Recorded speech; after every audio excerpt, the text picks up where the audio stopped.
So good evening folks, and welcome back to another video.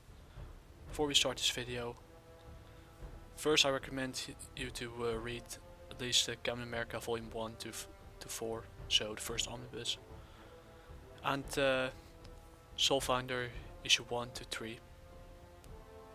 So Demon's Match, Black Tide, and in this case Infinite Ascent. Another few issues of Black Ops to get familiar with one of the characters on the cover. In this case, where my cursor is, right here. Before watching this video slash overview. And yeah, if you didn't read those issues yet, click away right now. Let's get into the video where I repeat myself again. So good evening folks, and welcome back to another overview. And in this video we're going to review the Kamen America Black Ops USA GI and the Soulfinder crossover by Kamen Comics.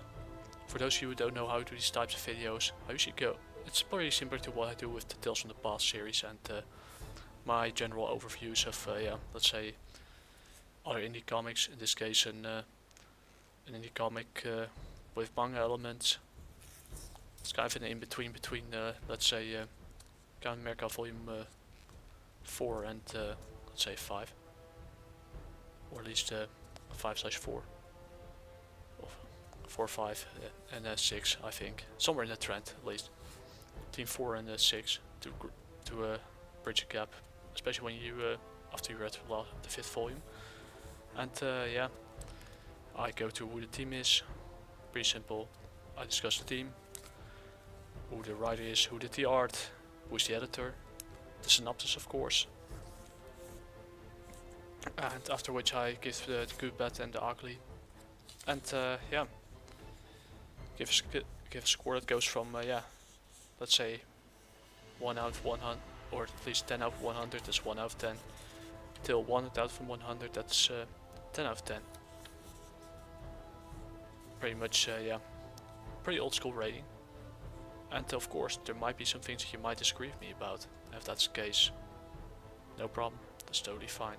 If this isn't your thing entirely, I understand it as well. You can't always like the same things. Let's try to keep it civil, you know. My goal of these types of videos is trying to bring back a previous time, a simpler time before YouTube came along, before the internet came along. Where we just could discuss things like whether a comic book, like an American comic, European comic, manga, or webcomic is good or not, which character could be you, and which character has best chemistry. Also be using, like from the previous video with the Kamen one shot, I'll be using the Iconic Comics website to yeah, give some context, which will be a little context because yeah, there isn't anything in this video that you can't figure out on your own, but you need to have read the first 1 to 5 volumes. Because this ties, I'll repeat myself again, directly from volume 5, released between volume 4 and volume 5, in this case volume 5, before moving on to yeah, the next thing. And yeah, let's get into who the team is. First of all, we're going to here it is. Let's see, here. Well, Tim is the artist by Tim Lim. The cover is by Kid Naoki 2501. I probably butchered the name. Jeff Spokes, and the editor is yeah, of course, writing is Mark Pellegrini. Artist Tim Lim. The cover is by Kid Naoki 2501. Jeff Spokes. And the editor is, yeah, who other than Doug Ernst, the writer, creator behind Soulfinder. And yeah, let's get into the synopsis. Well, the synopsis in this case is quite, we can look at here. I can show you a little bit of the story itself, or what the synopsis should be. But what the short version is, the there are 3. I could only count 2, but that could be my thing. On the path to redemption, a trio of former villains. In this case, Victoria Kaminski, Vermillion Masquerade, who was defeated at the end of Volume 4. And of course Kanina Loakoa, Hair Trigger, formerly Ning, which is in this case kind of ironic because the military company called Ningen is also known as human. So a former member of that, and became the military brand of CRYPTIQ, the military wing of CRYPTIQ, during an attempt to capture the Thunderbird in Arizona. And but you experience a change of heart and switch sides. When you solve your prestige, aka Kamen Victory. As a 4th member of the group called the Kamen Corps, the only member not doused by the Chimeratons, aka the particles that gave certain people, including Vicky, certain powers, depending on the person and the exposure. Different elements could be used. In her case, she could control Earth. And Kamen Victory has to wear the armor to get the powers. And of course, you have to team up with the Soulfinders, basically an order of Catholic exorcists with prior military training of law enforcement service. And since the fight against demons and cultists on both physical and spiritual plane, only men who have seen the honor of the horrors of war are considered. In this case, Father Patrick Redder. He is a war veteran, so yeah. He has seen his fair share of terrors and lived to tell the tale. Basically that. And yeah, they have to team up against CRYPTIQ, the terrorist organization, and their leader, Apex Moth. And yeah, that's basically what it's all about. So yeah, I'm not sharing the rest of the story because I want you to figure it out for yourself. But yeah, they have to team up against him and eventually retrieve something and stop CRYPTIQ from gaining it. But I can show you a little bit of the, or at least tell you a little bit of what you're about to expect in the Good, Bad and Ugly, what I liked about it and what not. Of course I like this, no question about it. But yeah, what I have to say about this, the cover art is exquisite. They really did knew what they were doing with this. Also, it was an interesting crossover, and you see in the story, you see the contrast between Hair Trigger and let's see if I got the name correctly, Kanina Loakoa, which sounds kind of familiar. She shares the same name of Misha. Probably they're related something or not, don't know. I need to read Black Ops first before getting into that to give my full opinion on that, my full thoughts. But yeah, it's also nice to see, she hasn't forgot her training and her killer instincts that will be visible compared to what's, say, Vicky's personality, who really regrets her mistakes and wants to start over again. And yeah, she's very much too close to redemption. But yeah, Hair Trigger is kind of more of a Black Widow type of character who she does what she does to get the job done, and her she often uses a little force, and that doesn't always fly well with the task force at hand. Okay, let's see if I get the name correctly. Yeah, Task Force 22114. So yeah, that doesn't always, their ways of dealing with things is not always the same. She uses more lethal force in certain places, and yeah, it's more willing to cross certain lines that are not going to be crossed by either Carly, Kamen America, or Sylvia, Kamen Victory, or in this case Patrick Rudder, unless he has no other choice. And what I also like is they really show how they come to terms with their past mistakes. And yeah, it also is the beginning of the redemption of Vermillion Masquerade, aka Victoria, or Vicky. And more context and lore is added with the inclusion of, in this case, the symbol over here, which is quite interesting.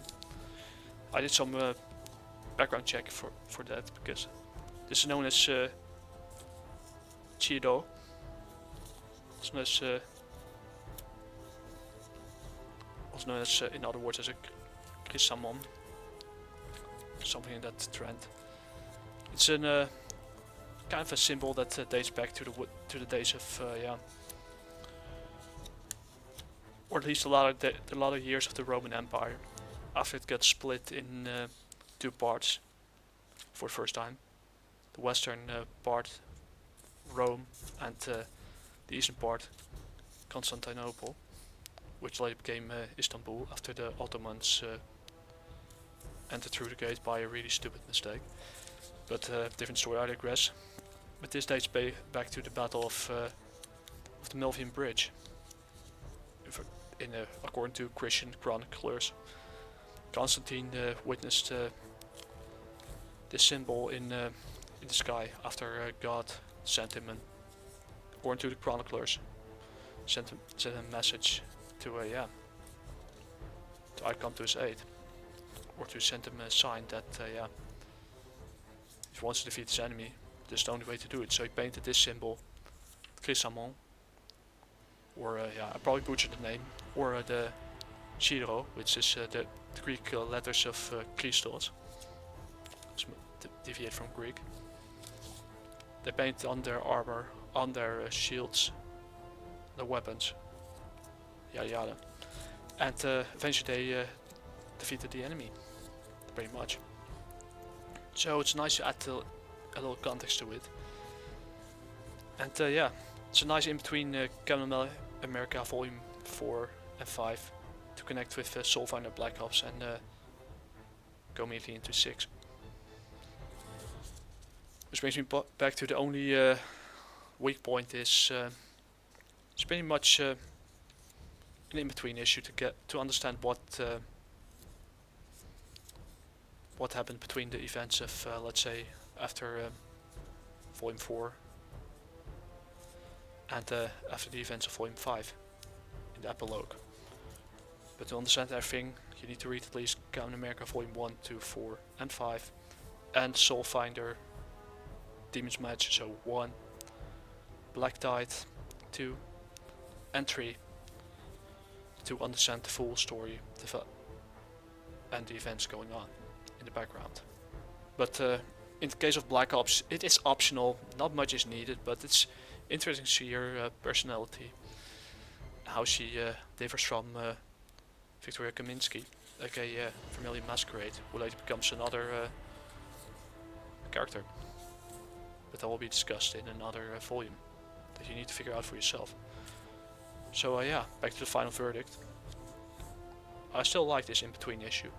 It's not as good as the Kamen Comet one-shot or the first and second omnibus. But it is once again a really consistent issue. I personally love to see the contrast between the characters. Could use more development here and there, but like I said, it's a start. And love how they focused on this is basically the beginning of Victoria's redemption arc. So it's an 80 out of 100. It's a recommendation. But before Victoria, aka Vicky, becomes a better version of herself, let's keep it like that. But you need to at least read Volume 1 and till 4 and 5 of Kamen America and Soulfinder 1 to 3 to get the whole thing. That's the only thing you need to take into account before getting into this video. And that's about it. If you'd like to see me make more videos like this, leave a like, subscribe if you want to. And if you read this crossover event, if you were that far into the series, those of you who are a fan of the series, of Kamen America, of Black Ops, of Soulfinder, Did you like it? Were there things that could have been improved? Or some characters could be written better? Let know in the comment sections down below.